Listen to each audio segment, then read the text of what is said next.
Gracias por la invitación, me siento muy honrado. Siempre que vengo acá me deleito con mi esposa y me dice, ya, ¿por qué no me avisas con tiempo para acompañarte? Muchos saludos de mi esposa, de la iglesia de Aposento Alto Musú. Gracias a todos ustedes por el amor que siempre nos han mostrado. De manera que les agradezco mucho todas las muestras de cariño que siempre nos han manifestado y expresado. Les animo entonces a que me acompañen a la poderosa palabra del Señor. Quisiera que fuéramos al libro de Isaías. Libro de Isaías, capítulo 9. Capítulo 9, libro de Isaías. Voy a leer en la traducción oficial que entiendo desde acá, la Nueva Biblia de las Américas. Es una versión muy bonita, de una equivalencia completa maravillosa. Podemos leer, queridos hermanos, Isaías capítulo 9, versículos, voy a leer desde el versículo 1 al versículo 7. Dice así la poderosa palabra del Señor. Pero no habrá más melancolía para la que estaba en angustia, como en tiempos pasados. Él trató con desprecio a la tierra de Zabulón y a la tierra de Neftalí, pero después la hará gloriosa por el camino del mar, al otro lado del Jordán, Galilea de los gentiles. El pueblo que andaba en tinieblas ha visto gran luz. A los que habitaban en tierra de sombra de muerte, la luz ha resplandecido sobre ellos. Multiplicaste la nación, aumentaste su alegría. Se alegran en tu presencia como la alegría de la cosecha, como se regocijan los hombres cuando se reparten el botín. Porque me gusta esa versión, porque cuando habla del Señor Jesús, del Padre o del Espíritu Santo, aparece en mayúscula. Porque tú quebrarás el yugo de su carga, el báculo de sus hombros y la vara de su opresor, como en la batalla de Madián. Porque toda bota que calza el guerrero en el fragor de la batalla y el manto revolcado en sangre serán para quemar, combustible para el fuego. Porque un niño nos ha nacido, un hijo nos ha sido dado, y la soberanía reposará sobre sus hombros, y se llamará su nombre admirable, consejero, Dios poderoso, Padre eterno, príncipe de paz. El aumento de su soberanía y de la paz no tendrá fin sobre el trono de David y sobre su reino, para afianzarlo y sostenerlo con el derecho y la justicia, desde entonces y para siempre. El celo del Señor de los ejércitos hará esto. Qué profecía tan extraña para algunos. Sé que muchos conocen esta historia, la de los dos militares. Uno de ellos fue herido de muerte en combate, y cuando estaba agonizando, uno de ellos se acercó, tomó al muchacho y le dijo: quiero hacer una promesa contigo. Sé que no me voy a levantar de estas heridas que tengo. Agradezco el boceto, la fotografía que hiciste de mí, ese dibujo que hiciste de mí. Está en la dirección de mi papá. Quiero que cuando vuelvas a mi país visites a mi padre y le entregues este retrato. En efecto, el chico murió cuando el soldado volvió a los Estados Unidos, porque eso ocurrió allá. El soldado que sobrevivió a la guerra visitó al padre, le entregó la foto de su hijo y le contó cómo había muerto, con honores en el campo de batalla. Cuando murió el padre de familia, que era un hombre muy rico, demasiado rico, no tuvo a quien dejarle su herencia. De manera que subastó todo lo que tenía. Y el testador había dejado, por supuesto, a la persona que iniciaba el remate diciendo: por favor, inicien con la venta del retrato de mi hijo. Un boceto, una fotografía, un dibujo en realidad, bastante como para un niño de 5 o de 6 años. Y comenzó el rematador y dijo: vamos a comenzar vendiendo la fotografía del hijo, es el dibujo. Y todos la miraron y dijeron: no, pero qué dibujo tan feo. Vamos a comenzar por venderlo. Es lo primero que pidió el testador. Vamos a abrir con $1,000. ¿Quién ofrece $1,000 por la fotografía del hijo? $1,000, escucho $1,000, todos agachaban la cabeza. Alguien dijo $900, alguien dijo $900 por la fotografía del hijo, y todos miraban para un lado y para otro y decían, esto se va a demorar como un rato, ¿no? 800, alguien dijo $500, alguien dijo $500 por la fotografía del hijo. Murmuraba por ahí las personas y decía, las pinturas, comienza con las pinturas, queremos los muebles, empieza a subestar, acaba con eso rápido. Escuché $200, alguien dijo $200, y el jardinero que había servido al padre y al hijo dijo, si lo pagaran a 100. $100, alguien que dé $100 por la fotografía del hijo, y el jardinero dijo, yo doy $100, yo doy los $100. Alguien más, $100 a la una, $100 a las dos por la fotografía del hijo, $100 a las tres, vendido al señor de allá, $100. Bien, la gente, bien, que está bien, comencemos con la subasta. Y llamó, por supuesto, el director y dijo, aquí hay una cláusula que dice lo siguiente. Y el director, el juez dijo, bueno, en efecto aquí dice lo siguiente, se iniciaba la subasta con la fotografía del hijo. Quien comprara la fotografía del hijo se le regalaría el resto. La subasta terminada. Padre, te damos gracias por este tiempo, gracias por tu palabra, gracias por el hijo. Gracias porque no hay regalo más grande que podamos en efecto haber recibido. Padre, gracias por este tiempo. Oro, Señor, para que tomes el control de nuestras vidas, el control de esta congregación, que hables a mis hermanos a través de este instrumento como lo has hecho conmigo, a través de estas notas. Pido, Señor, que tu Espíritu Santo se cierna sobre este sitio, sobre este lugar, y que nosotros podamos ser edificados al entender y al profundizar y al meditar en la maravillosa palabra tuya, bajo la plenitud de tu Espíritu Santo y en el nombre de Cristo Jesús. Amén. Por lo general, cuando se lee Isaías 9, lo hacemos en tiempo de diciembre, ¿no? Casi siempre se está utilizando, se lee el versículo 6 del capítulo 9. Y quisiera, queridos hermanos, sí centrarnos en el versículo 6 de la profecía, pero quiero darle un poquito de contexto para llegar a entender profundamente lo que el Señor tiene para darnos hoy. Quisiera que entendiéramos que en la primera venida de nuestro Señor Jesucristo, como estaba el mundo, porque uno dice ahorita el mundo está vuelto a un caos. Bueno, como estaba el mundo en el tiempo en que llegó Cristo aquí en la tierra, estaba como aparece aquí en el versículo 2 de Isaías. Dice, el pueblo que andaba en tinieblas ha visto gran luz. A los que habitaban en tierra de sombra de muerte, la luz ha resplandecido sobre ellos. Hermanos queridos, cuando el Señor Jesucristo vino a este mundo, en su primera venida, la nación de Israel había estado pasando muchos años de guerra contra Epifanio, un hombre, Antíoco Epifanes, un hombre bastante perverso, uno de los hombres que se dividió el imperio al morir Alejandro Magno. Y este hombre cometió muchas atrocidades, de manera que los israelitas tuvieron, concretamente los judíos, porque ya para esta época los israelitas habían desaparecido, nomás quedaba la tribu del sur, que eran los judíos. Y los judíos venían de una guerra tremenda con ellos. Cuando salen de esa guerra con ellos y el imperio romano se apodera del mundo, la tierra siempre ha estado bajo imperio.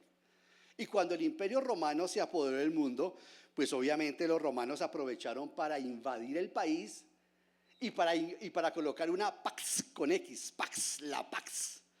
La paz de ellos era dura bota militar, guerra, eran unas máquinas de guerra, por eso ese imperio cayó, porque los imperios no se pueden sostener solamente con ejércitos militares, como algunos creen que se sostiene hoy con solamente ojivas nucleares, sino que se necesita más para sostener y para administrar un país, ustedes lo saben. Y entonces aprovechó el imperio romano también y subyugó a los judíos. En ese contexto histórico se encontraba la nación de Israel cuando el Señor Jesucristo llegó. Y esta gente, estos romanos, obviamente a través de los impuestos subyugaron a toda la nación romana. Era el peor escenario que uno podría pensar, algo parecido a lo que viene. Y fue cuando, dice Pablo en Gálatas 4, pero cuando llegó el momento oportuno, Dios envió a su Hijo. Era el momento más espectacular, porque casi que la palabra amor había desaparecido de ese contexto. Sí se usaba, pero estaba vaciada de sentido, porque había mucha tristeza, había mucha desazón, como siempre que ocurren cuando los países o los imperios totalitaristas invaden y acaban con las potencias, con los países más pequeños.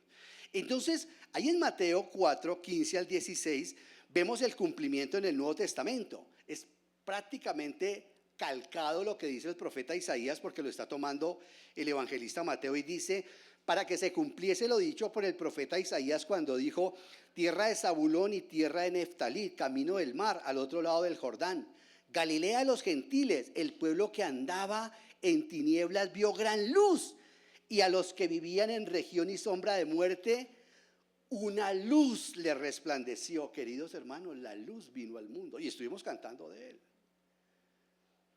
Quiero llamarle a esta meditación el regalo de Dios.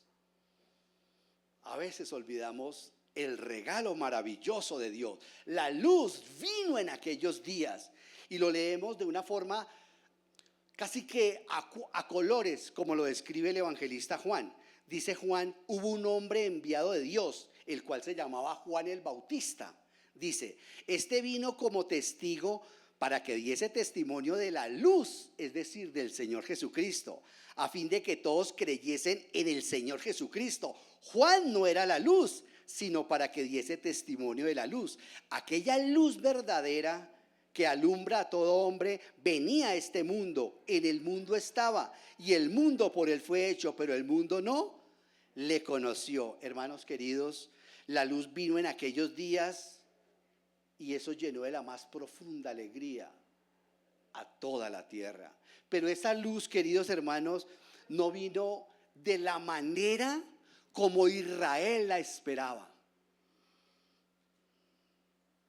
Como dice aquí la profecía, ellos pensaban que en efecto este Mesías iba a llegar, iba a acabar con el imperio romano, les iba a dar soluciones económicas, soluciones financieras, soluciones de tierra, mejor dicho, en una palabra, que les iba a dar el cielo aquí en la tierra, como infortunadamente muchos sistemas cristianos por ahí andan enseñando. Libertad financiera, sanidades, el cielo aquí en la tierra. Por eso Israel no vio la fotografía, no vio el boceto del Hijo. ¿Ese es nuestro Mesías? Ahora estaba leyendo un hermano acá, Isaías 53. Dice claramente que el Señor Jesucristo era sin parecer ni atractivo físico. Allí no está hablando de cuando ya lo golpearon, más adelante es que habla cuando lo golpearon. Aquí está hablando de que el Señor Jesucristo físicamente no era muy atractivo para que nadie lo deseara por esa razón. O sea, no era tan simpático como yo. ¿Se ríen, hermano? Sin parecer ni hermosura era el Señor Jesucristo. Y vemos que la luz vino. Juan no era la luz, y es que todos los predicadores estamos para anunciar la luz. Todos los predicadores necesitamos la luz del Señor, porque la luz no es nuestra, Él nos la ha dado. Así como cuando nosotros vemos de noche al planeta Júpiter, que a veces se ve hermoso. Por estos días se ve el planeta Júpiter. O se ve la luna que recibe la luz del sol. Pero cuando aparece el sol, todo desaparece, hermanos. Todo, porque el sol de justicia ha aparecido.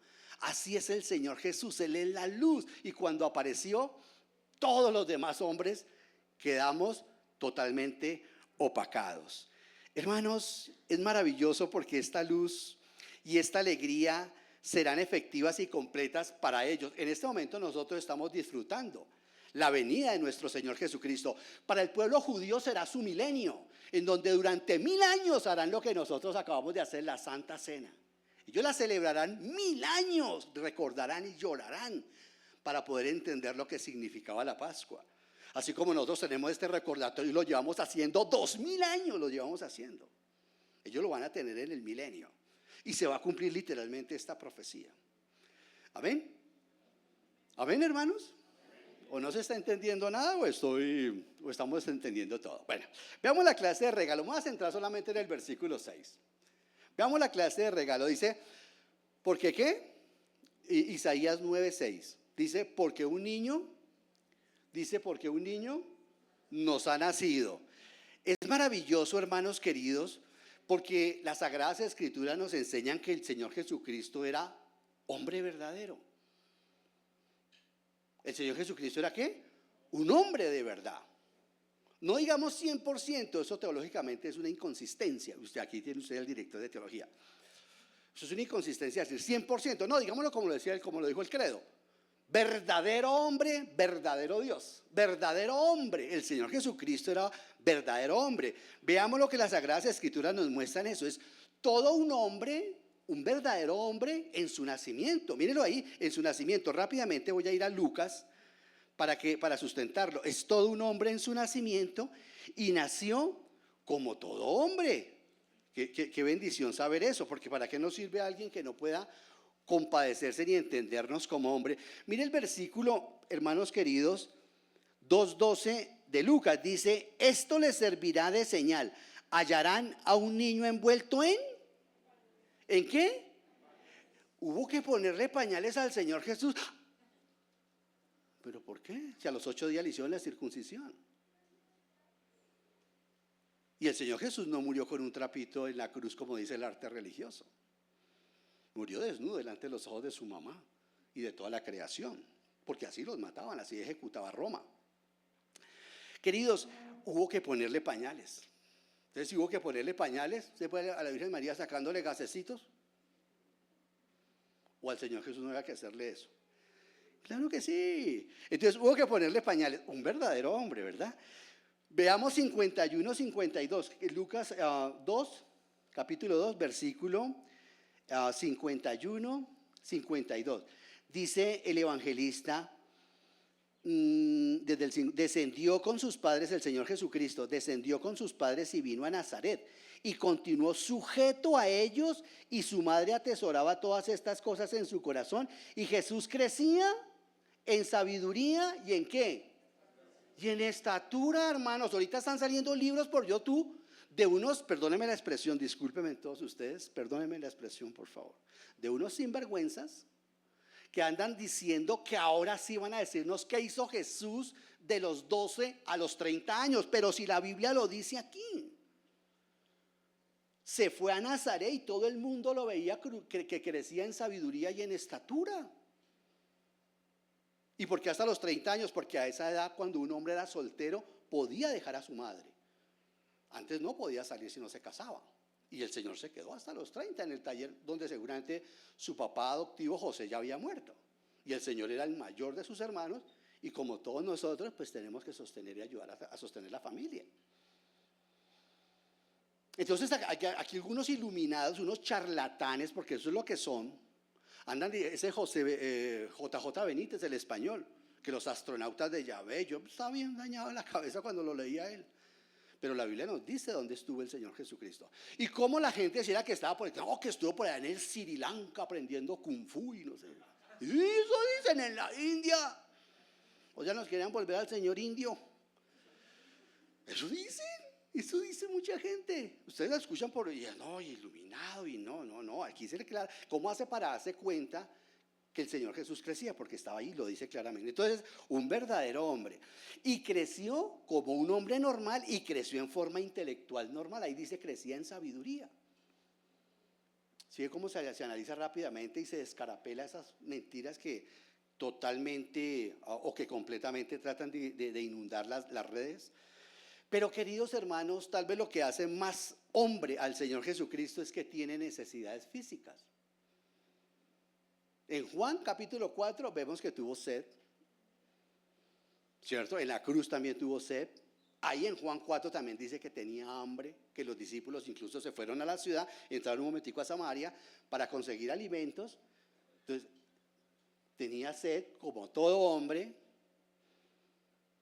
tenía hambre como todo hombre, pero tal vez lo que lo hace más hombre es que muere en la cruz. La muerte solamente es animal y humana, porque los ángeles no mueren. Un hombre verdadero, un auténtico y verdadero hombre, era un hombre de verdad. Ciertamente que no hay persona humana en Jesús, y que quede grabado que la única persona es la divina, que controla las dos naturalezas, porque no tenían 4 personas en la Trinidad. Y con eso se estrellan muchas herejías, casi todas las herejías resultan de eso, no logran diferenciar bien la cristología. Entonces, naturaleza humana verdadera, naturaleza divina. Queridos hermanos, sigue el versículo 6 ahí en Isaías 9, 6, y dice: porque un niño nos ha nacido, ¿qué dice? Hijo nos ha sido dado. Vea, me gusta esta versión. Hijo aparece con mayúscula. Hijo nos ha sido dado. Ahí sí cambia todo. ¿Se dan cuenta ustedes, queridos hermanos?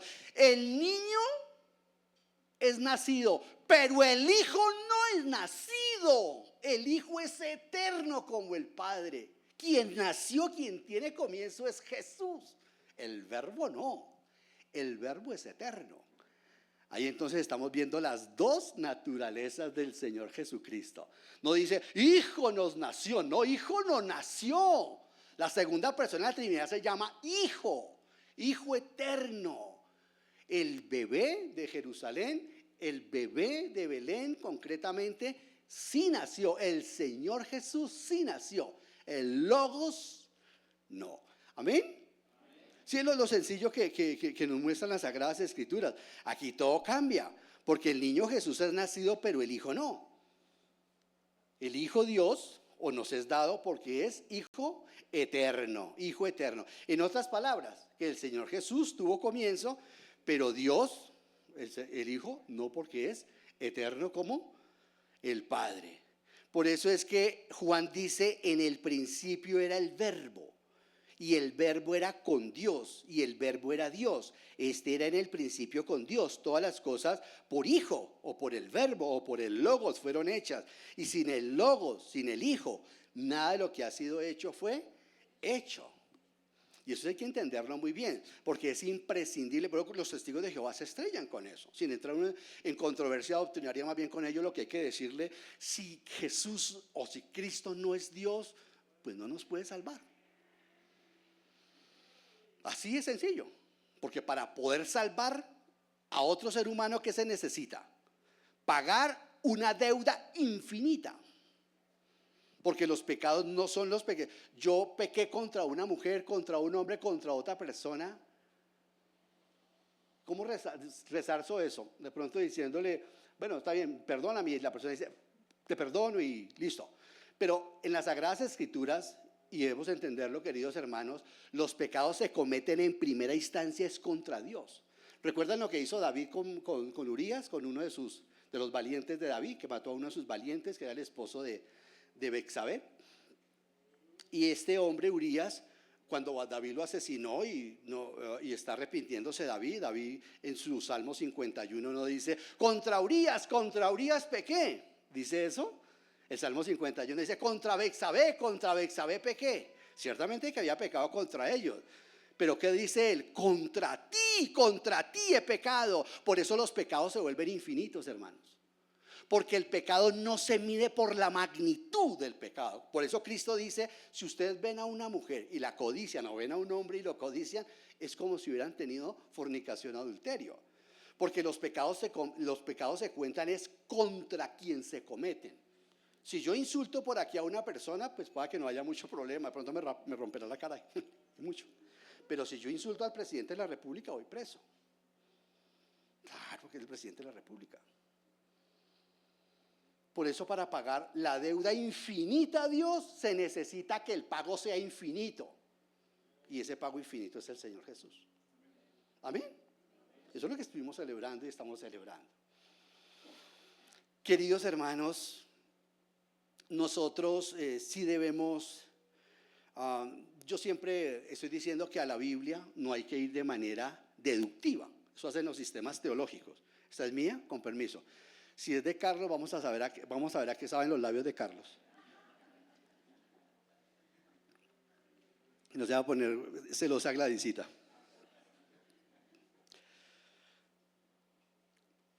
Yo digo que a las Sagradas Escrituras no hay que ir de manera deductiva, porque todos los sistemas teológicos van a la Biblia de manera deductiva y sacan sus conclusiones ahí.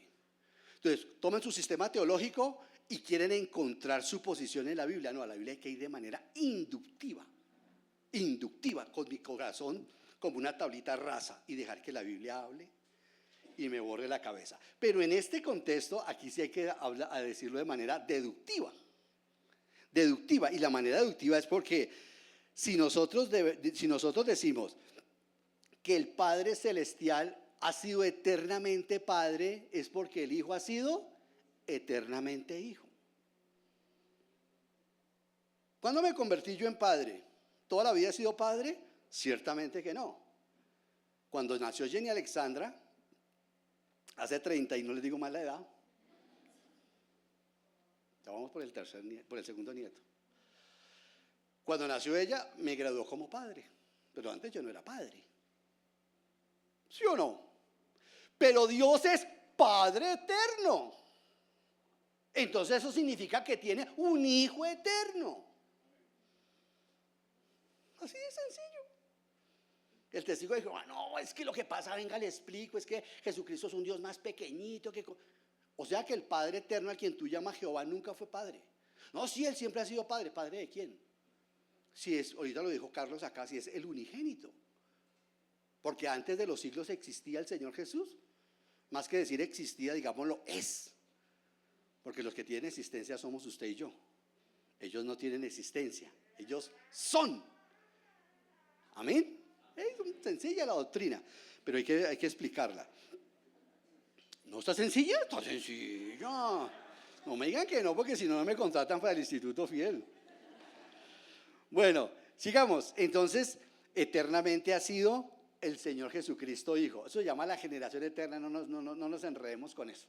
Hace un tiempo MacArthur se estrelló con esta doctrina, y lo digo públicamente, no, Ovidio, no lo exponga, no, porque él lo reconoció. Y es hermoso cuando una persona de un talante como él lo reconoce, porque uno dice, de un hombre así quiero aprender. Porque sé que el día que se equivoque, vuelve a decir, me equivoqué, perdón, pidió perdón. Porque es una doctrina que no la entendemos muy bien. Pero no, generación eterna se llama eso, o sea, eternamente ha sido el Hijo, eternamente es el Padre. Bueno, sigamos. Entonces estamos viendo la clase de regalo. ¿Qué tal esa clase de regalo? Es Dios y hombre. Cuando yo estoy en mis tentaciones, ¿con quién voy yo y lucho? Pues con Él. Cuando yo no le hago las cosas fáciles a los Yoaris, pues yo voy y le hablo a Él, porque sé que como hombre Él me entiende, como Dios me justifica. Los votos matrimoniales que tenemos, que hicimos hace, ya no me acuerdo cuántos, pues se los llevo al Señor Jesús, porque es un hombre, porque me entiende, porque me comprende, porque sabe, porque llora conmigo. Alguien así necesitábamos. Y como hombre tiene todas nuestras debilidades, no digo las tiene, sino las experimenta, o sea, las conoce. Dios experimentó el dolor, el hambre, la tristeza en la persona del Señor Jesús. Porque Dios no experimentaba eso. Bueno, Él sabe porque es sabio, pero experimentarlo, llevarle comunicación interna a la Trinidad por medio del Hijo. Espiritualidad trinitaria. Dice, veamos para quién es el regalo. Sigo en Isaías 9:6, dice, Hijo nos ha sido dado, Hijo nos ha sido dado. Miren la expresión, dice nos, ¿cierto? Hijo nos, solo se dice de uno cuando ha nacido en familia. Decimos, es nuestro, ¿cierto? Decimos que es nuestro si nació en la familia. Hijo nos es dado. En este caso, Cristo nació en la familia humana. Hijo nos es dado. Veamos otra vez cómo lo dice Lucas. Vea Lucas 2:10. Mira cómo lo dice de manera maravillosa Lucas 2:10. Acá dice el ángel. Pero el ángel les dijo, Lucas 2:10, pero el ángel les dijo, no teman, porque les traigo buenas nuevas de gran gozo que serán para todo el pueblo. Porque esta versión dice, les ha nacido. Dice, les ha nacido hoy en la ciudad. Si ve que el ángel nos dice, nos ha nacido un Salvador, porque Jesucristo no nació como Salvador para los ángeles. Nació como Salvador para los hombres. Les ha nacido un hijo. El Señor no nació para los ángeles. Por eso no hay perdón para los ángeles caídos. Dice Hebreos 2:16, dice, porque ciertamente no socorrió a los ángeles, sino que socorrió a la descendencia de Abraham, por lo cual debía ser en todo semejante a sus hermanos, para venir a ser misericordioso y fiel sumo sacerdote en lo que a Dios se refiere, para expiar los pecados del pueblo. No hubo misericordia para los ángeles caídos. La Biblia nos dice que al finalizar el milenio, entre el tiempo del gran trono blanco y la finalización del milenio, los ángeles serán juzgados, los ángeles caídos, esos que aparecen en Judas y que aparecen en Segunda de Pedro. Esos ángeles que están allí, dice que están prisioneros, van a ser juzgados. Los ángeles no han sido juzgados. Quien fue juzgado ya fue Satanás. En Juan 14 se nos dice que Satanás ya fue juzgado. Por eso usted cuando va a Apocalipsis 20 no se ve el juicio a Satanás, porque el juicio ya a Satanás ocurrió. En Apocalipsis 20 lo que hace es que mandan a un ángel como un policía, le mandan boleta de captura y vamos a pagar. ¿Me están siguiendo, queridos hermanos? Acuérdense que el Señor Jesucristo dijo, y de juicio porque vuelvo al Padre, pues el príncipe de este mundo ya ha sido juzgado. El juicio de Satanás ocurrió en la cruz. Ocurrió en la cruz, ya está juzgado él. Quienes van a ser juzgados son los ángeles. Bueno, pero eso no estamos ahorita en escatología. Pero entonces veamos, solamente para decir eso, para decir la maravilla de que el Señor Jesucristo se solidarizó con la humanidad. Por eso era imprescindible que Dios se hiciera hombre para poder ser mediador de los hombres. Pues no hubo misericordia, dice aquí Hebreos 2, 14 al 16, pues no hubo misericordia para los ángeles, pero sí para la descendencia de Abraham, de nosotros los seres humanos. Por eso en el cielo él siempre será y eternamente será un hombre. Jesús es un hombre. ¿No lo creemos? Él es un hombre. Eternamente es un hombre. Eso es maravilloso. El mensaje que nosotros tenemos que decir es maravilloso. Hay un ser humano en el cielo. Hay un hombre con extremidades en el cielo. Eso es lo único hasta el momento es lo único que hemos mandado al cielo. Eso sí, con todos los huecos y las heridas que le hicimos. Pero está en el cielo. Y miren la grandeza maravillosa entonces de este regalo ahora. Vuelvo a Isaías 9:6, dice, veamos la grandeza del regalo, lo grande de este regalo, dice, y yo quiero que notemos que la grandeza de este regalo es por los nombres que se le dan al Señor Jesús. Dice, versículo 6, admirable. ¿Sí? ¿Estamos bien ahí? Isaías, porque un niño nos ha nacido, hijo nos ha sido dado y la soberanía se llamará su nombre. Admirable. ¿Qué quiere decir admirable?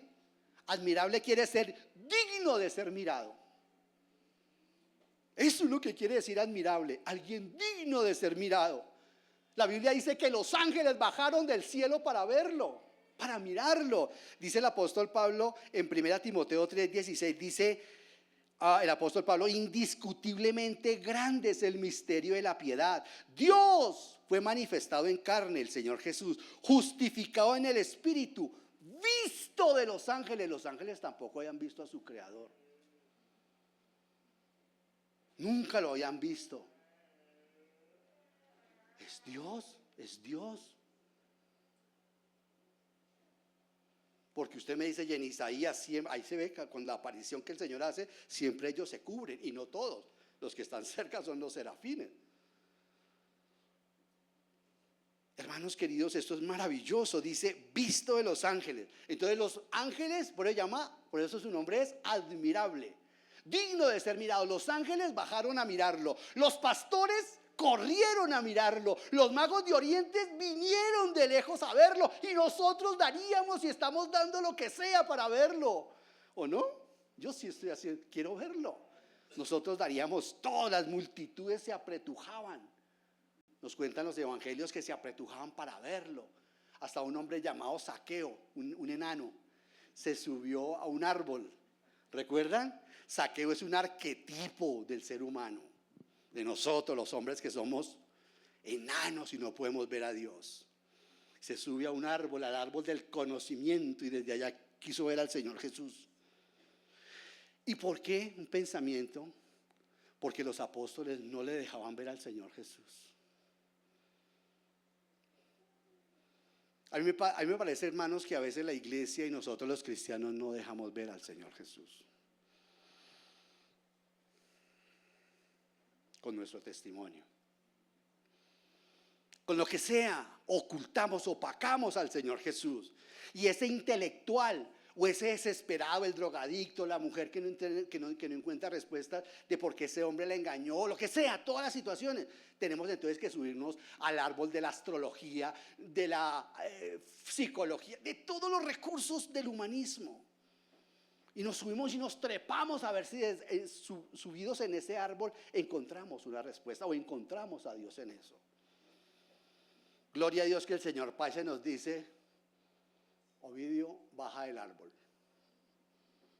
Ponga su nombre. Marta, baja del árbol porque te vas a pegar un porrazo. Así no me vas a encontrar. No es a través del humanismo.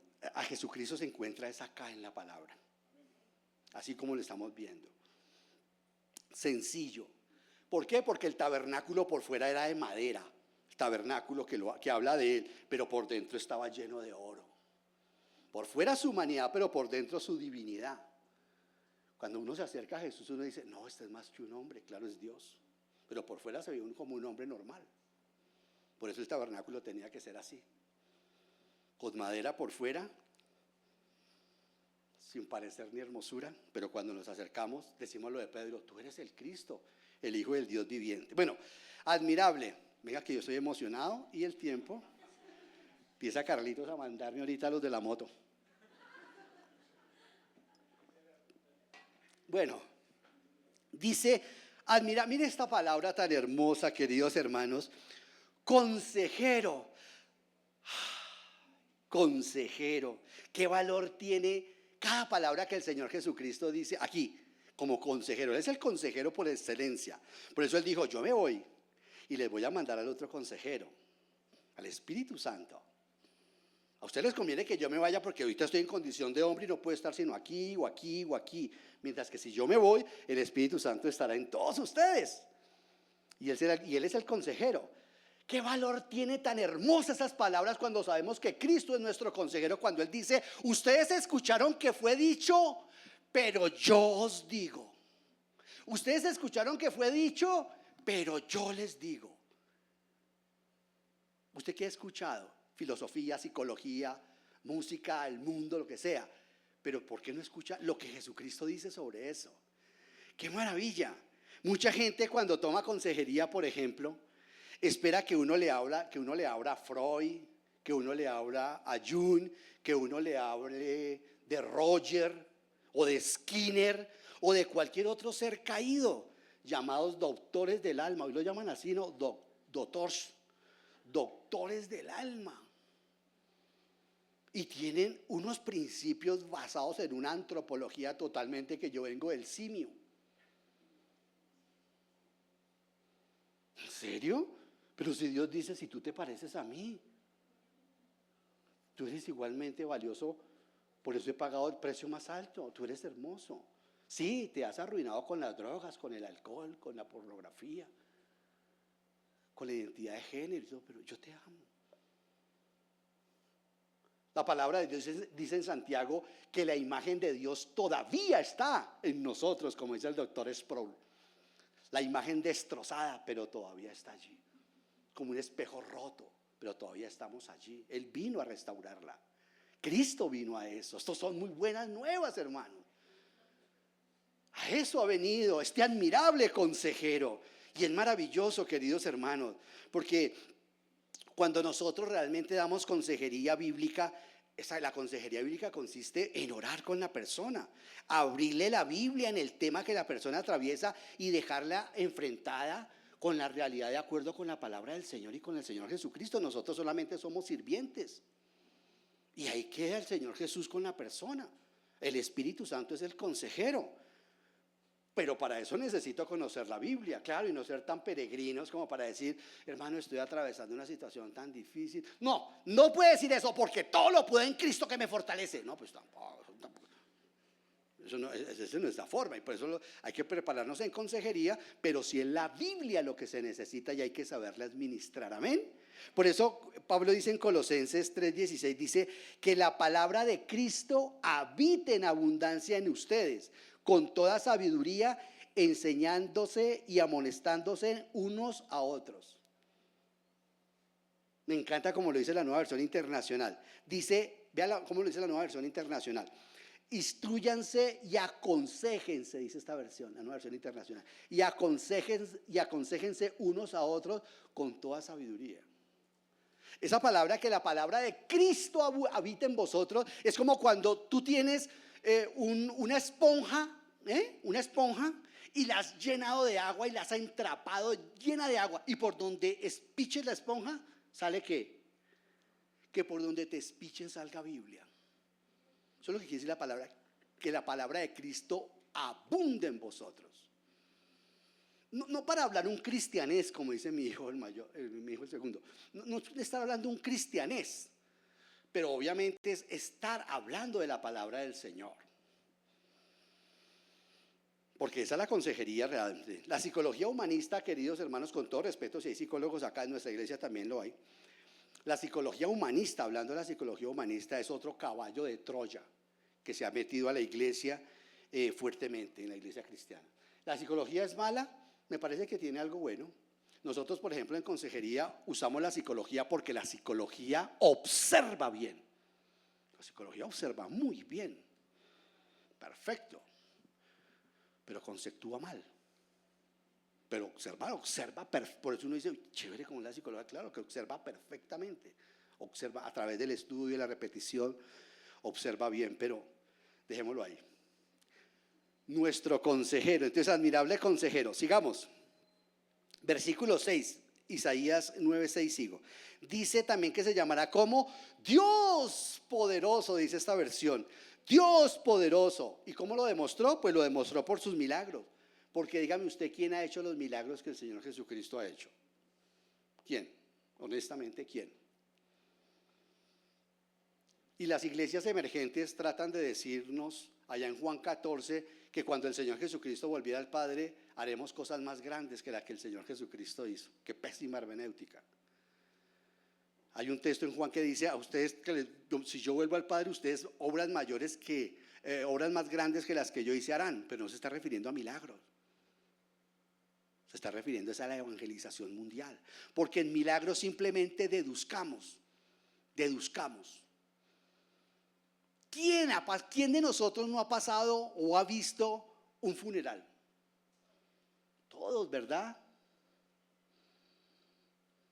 Pero ¿quién ha detenido el funeral y decirle al muerto, levántate y tocar el féretro? Y levantarse el muerto y no es... Nos dicen los evangelios que el muerto habló para mostrarnos que el milagro fue verdadero. No esa patraña que hacen por ahí en algunos de estos circos. Habló. Y cuando el Señor Jesucristo resucitó a la niña, dijo, denle de comer. Imagínense un doctor, no, ¿cómo le van a dar de comer si acabamos de resucitarla? Por Dios, la matan. Para mostrarnos que el milagro era verdadero. Sanó a la suegra de Pedro que estaba con fiebre y acto seguido dice que ella se levantó y empezó a servirles porque la fiebre la tenía debilitada, para mostrar que el milagro era verdadero. Amén. Algunos dicen que por eso fue que Pedro lo negó al Señor Jesús, por haberle sanado a la suegra. Pilas con eso, ¿no? Sí, si no cuento el chiste me queda entre el pecho y espalda. No, yo amo a mi suegra, ya está con el Señor. De hecho, ahora que falleció mi suegro, Dios, gracias por las oraciones de la iglesia, muchos de ustedes estuvieron orando por mi esposita y por la partida de David. Me di cuenta ya, mi cuñado contando cómo fue que llegó él a los pies, igualita me la hizo mi suegra y mi mujer para que yo llegara a los pies del Señor. que mi suegra ya era creyente. Bueno, gracias a propósito por orar por esta situación todavía que sigue de luto Lucecita. Y nosotros. Dios poderoso. Nadie ha podido hacer los milagros poderosos que el Señor Jesús hizo. Pero sobre todo el milagro más grande es yo y el Padre. ¿Quién puede decir eso? Ah, sí, lo pudo decir el fundador de Creciendo en Gracia. Jesucristo hombre. Bendiciones era el lema de ellos. Duró 4 días porque dijo que al tercer iba a resucitar. Al cuarto su familia dijo, no, está demasiado, está picho.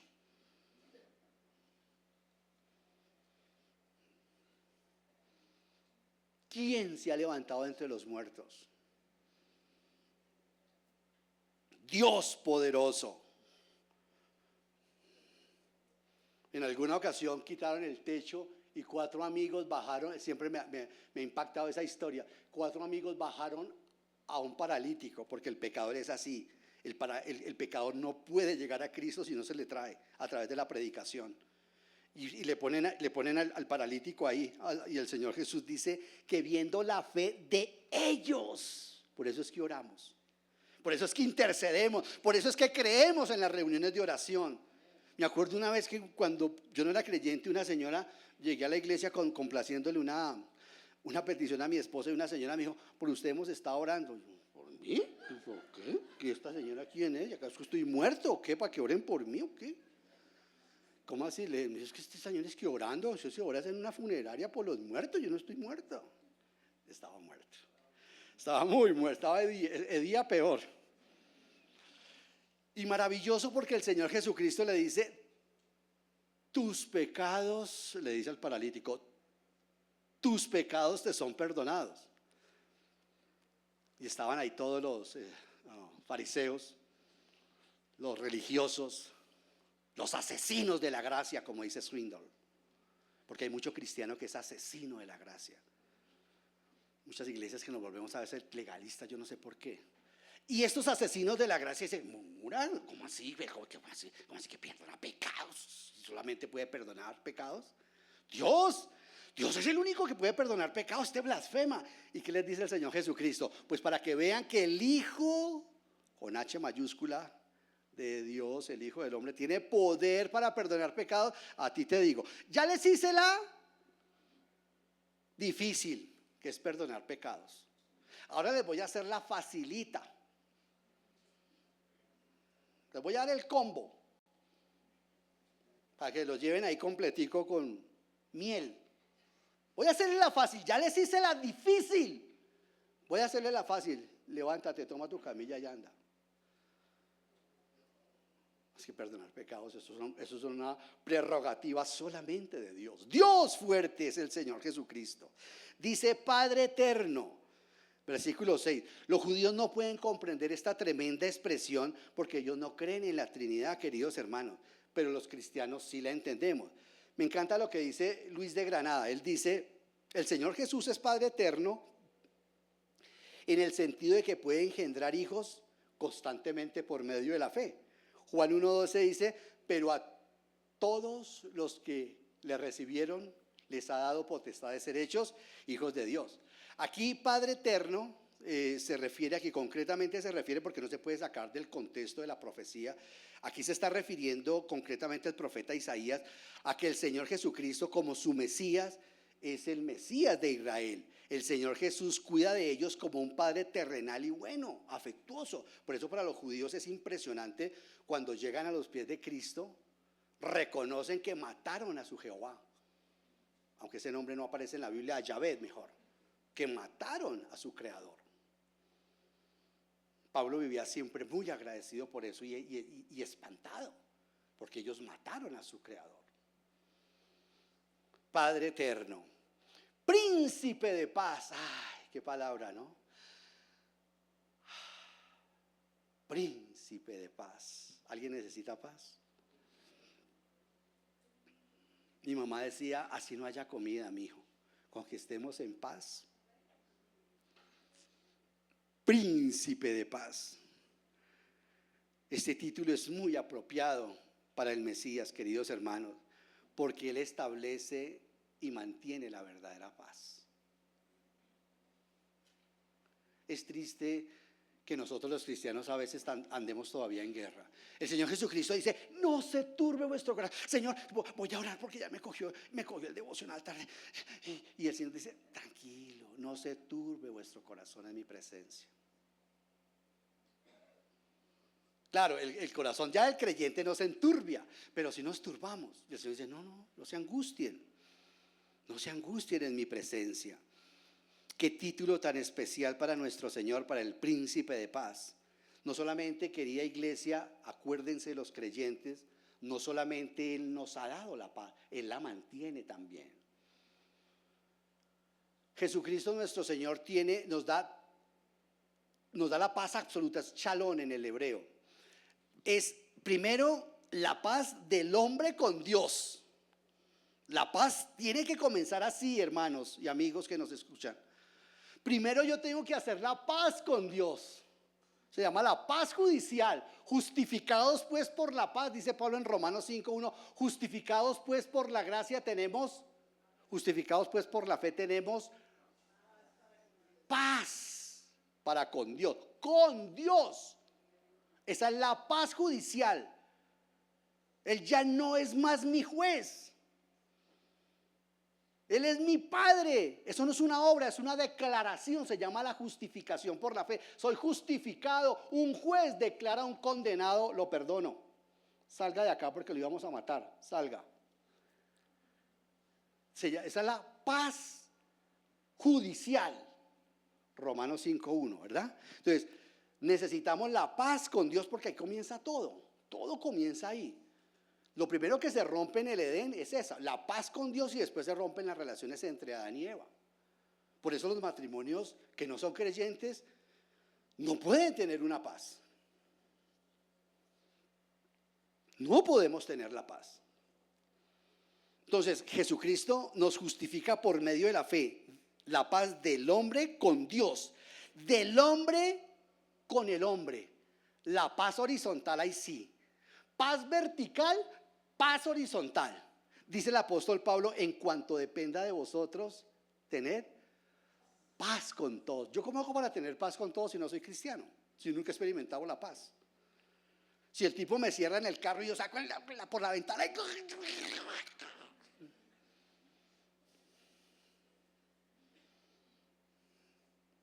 Mientras somos cristianos, no, el Espíritu Santo nos controla, porque es uno de los aspectos del fruto del Espíritu. Paz, ¿cierto?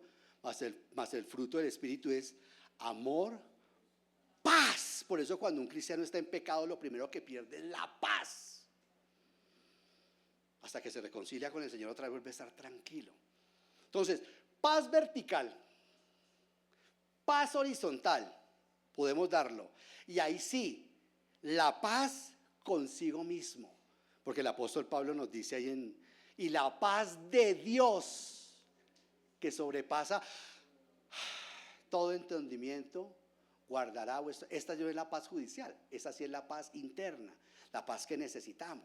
Parece ser que los filipenses estaban muy ansiosos. No sabían si Pablo lo iban a matar o no lo iban a matar. La iglesia estaba muy ansiosa. No sabían qué había pasado con Epafrodito y con la ofrenda que habían mandado y todo. Entonces la iglesia de Filipos estaba muy ansiosa. Y Pablo les escribe y dice: por nada estén ansiosos, tranquilos. Si yo llego a ser sacrificado, estoy loco por serlo. Porque yo quiero que ustedes sepan, filipenses, que mi vida va a ser glorificada para el Señor. Aunque no se compara mi vida derramada en el altar del sacrificio con la ofrenda que ustedes me han mandado. Muchas gracias, sacrificio vivo, acepto al Señor. Gracias por esa ofrenda que tuvieron conmigo. Dice el apóstol Pablo que era más importante esa ofrenda que los filipenses tuvieron con él, de ese gesto de amor, que su propia vida. Ya estoy listo, no importa si muero, salgo, lo que sea. La paz de Dios debe gobernar sus corazones. Esta sí es la paz de Dios. Entonces, la paz con Dios y la paz de Dios. Y es por eso el Señor Jesucristo, príncipe de paz. Amén. Y hoy todo el mundo, querida iglesia, anda buscando la paz. Todos la andan buscando, pero fracasan. ¿Por qué fracasan? Porque la buscan primero en quien no la tiene, en quien no la tiene. Y segundo, buscan la paz por fuera de ellos. ¿Sabe quiénes necesitan motivación? Aquí hablando de hombre a hombre, las mujeres.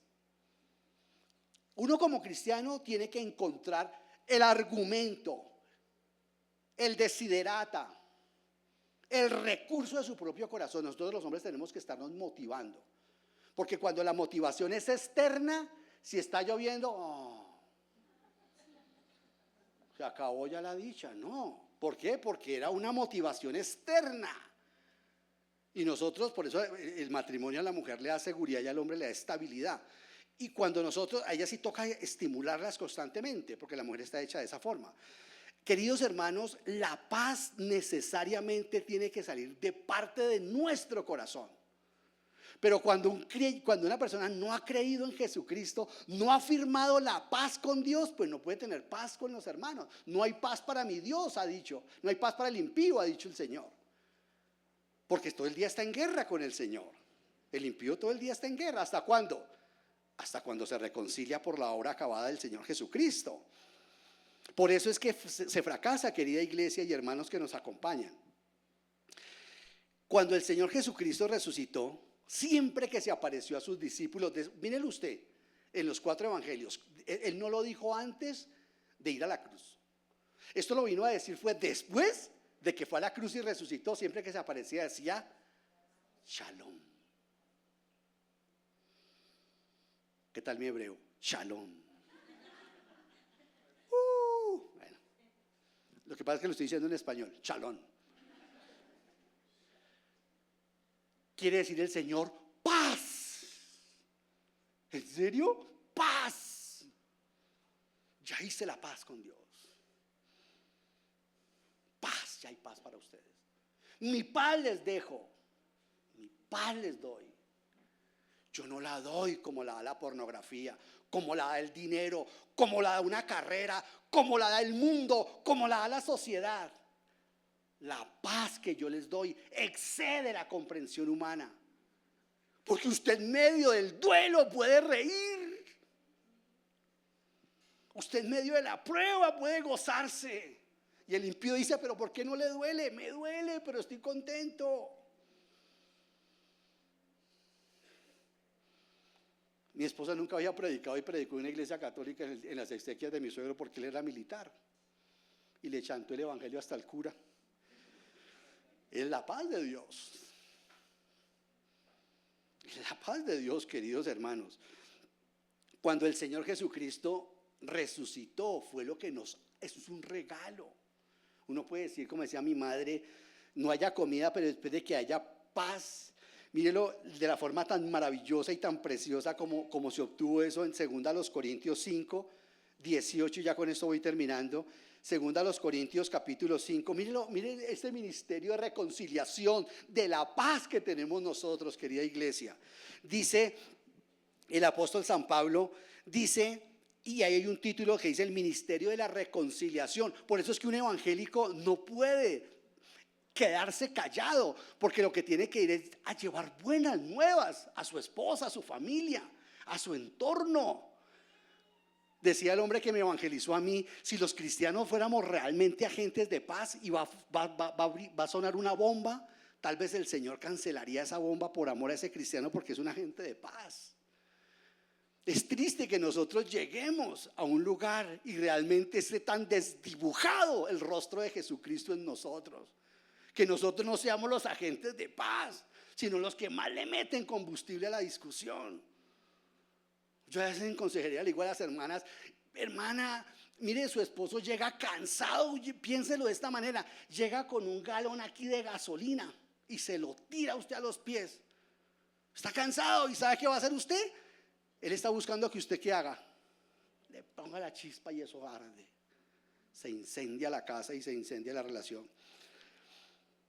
Dice el apóstol Pablo, y todo esto, después de estar hablando, contando cómo fue que hemos obtenido la reconciliación con Dios a través del Señor Jesucristo, dice, y todo esto procede de Dios, quien nos reconcilió con Él mismo por medio de Cristo y nos dio el ministerio de la reconciliación. Es decir, que Dios estaba en Cristo reconciliando al mundo con Él mismo, no tomando en cuenta a los hombres sus transgresiones, y nos ha encomendado a nosotros la palabra de la reconciliación. Por tanto, dice Pablo, somos embajadores de Cristo, como si Dios rogara por medio de nosotros. En nombre de Cristo les rogamos, reconcíliense con Dios. Al que no conoció pecado, al Señor Jesucristo lo hizo pecado por nosotros, para que fuéramos hechos justicia de Dios en Él. Y como colaboradores con Él, también les exhortamos a no recibir en vano la gracia de Dios,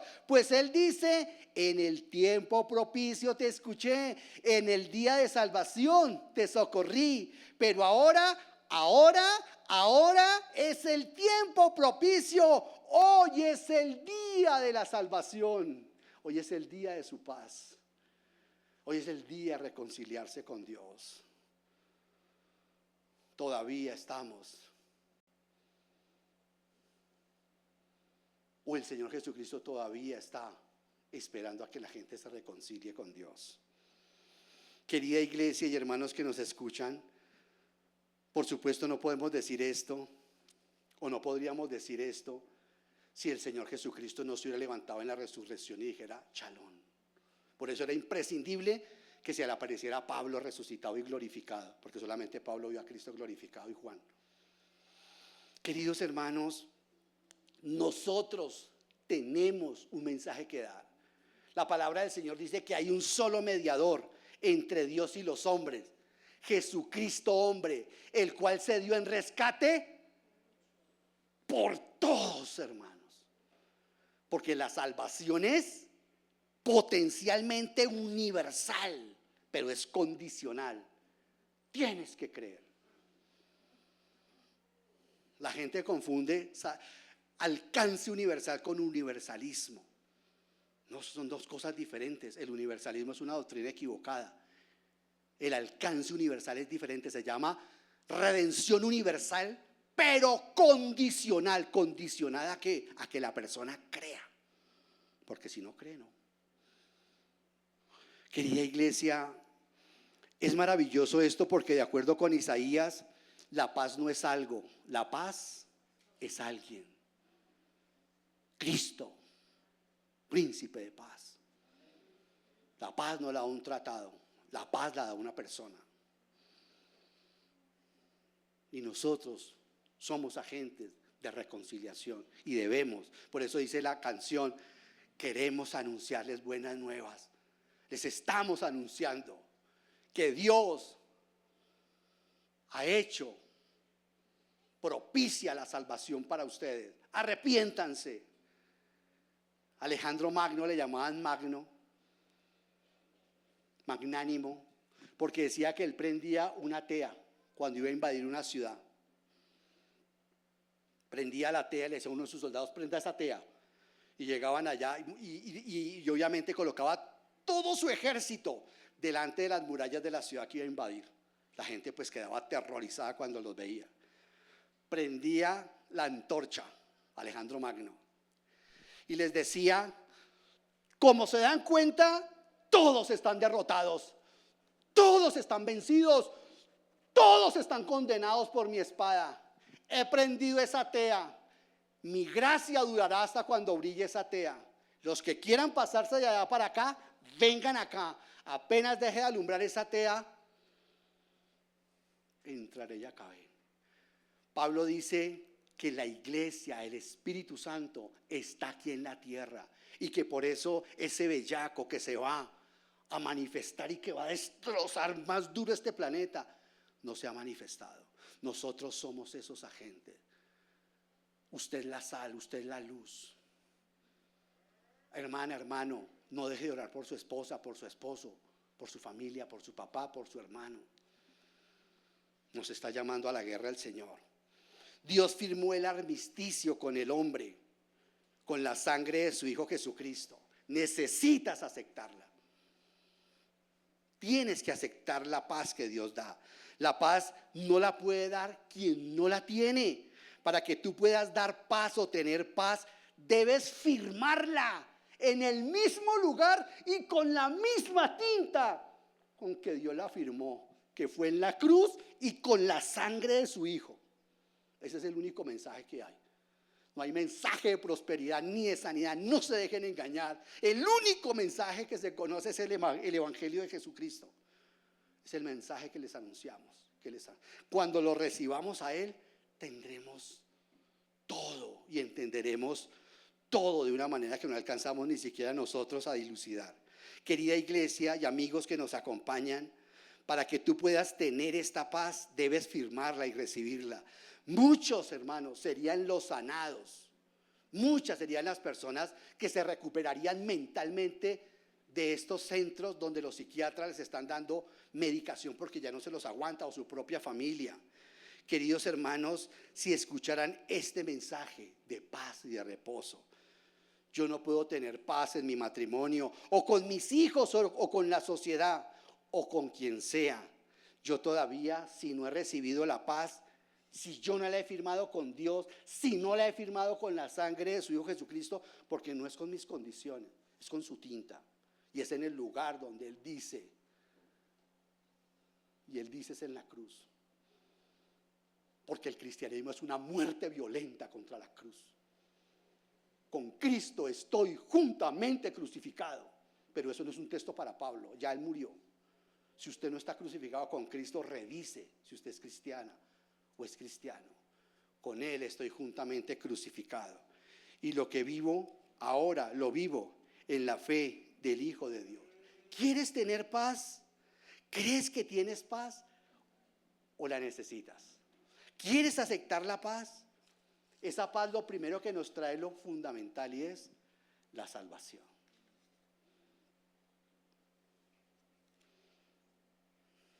Es simple.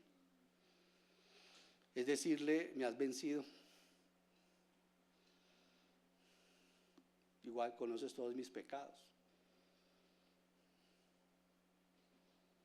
Porque no me aceptas en tu familia, Señor.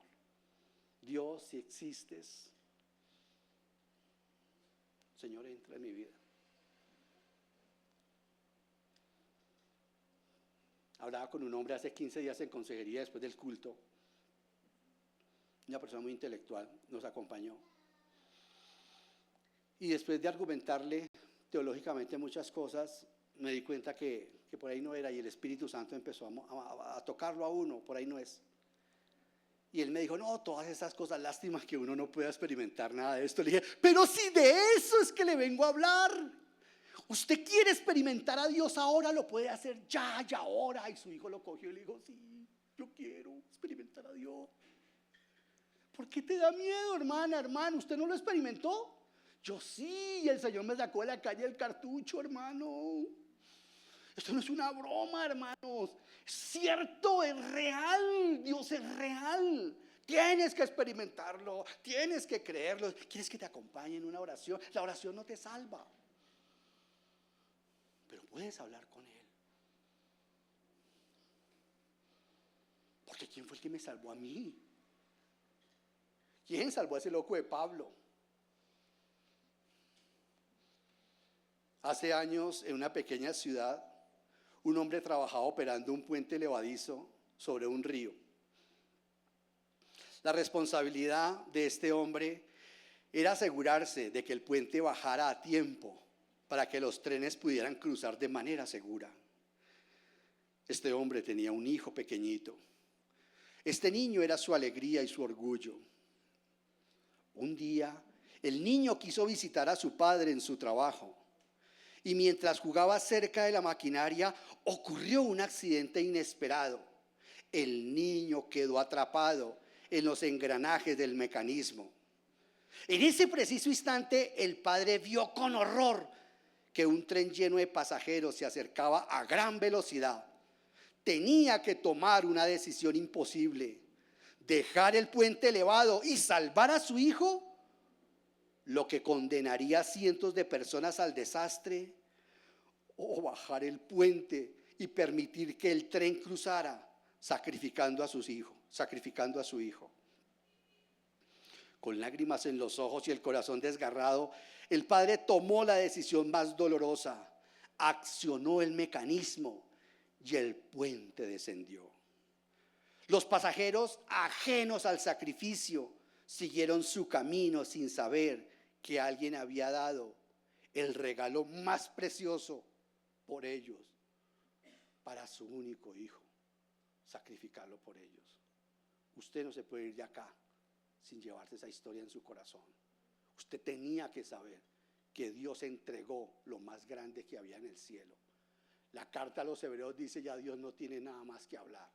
Todo lo que tenía que hablar lo habló en el Hijo. Padre, te damos gracias. Te bendecimos y te glorificamos por tu sagrada palabra, Señor. Padre, gracias por este tiempo. Bendice, Señor, te lo ruego, la vida de cada uno de los que están escuchando por primera vez el Evangelio, o incluso, Padre Celestial, que lo hayan escuchado en otras oportunidades y hoy seguramente quieren comprobar si esto es cierto. Padre, gracias por tu paciencia. Perdónanos, Señor, por todos los errores que a veces tenemos al presentar al maravilloso Jesús, al contar de lo que tú has hecho, Señor. Tenemos buenas nuevas que dar, Señor, como dice Isaías. Qué hermosos son los pies de los que anuncian la paz, Señor, de los que anuncian buenas nuevas, de los que dicen: Dios te ha perdonado, acepta esa salvación. Te bendecimos, Señor, y te glorificamos en Cristo Jesús. Amén. Gracias, hermanos.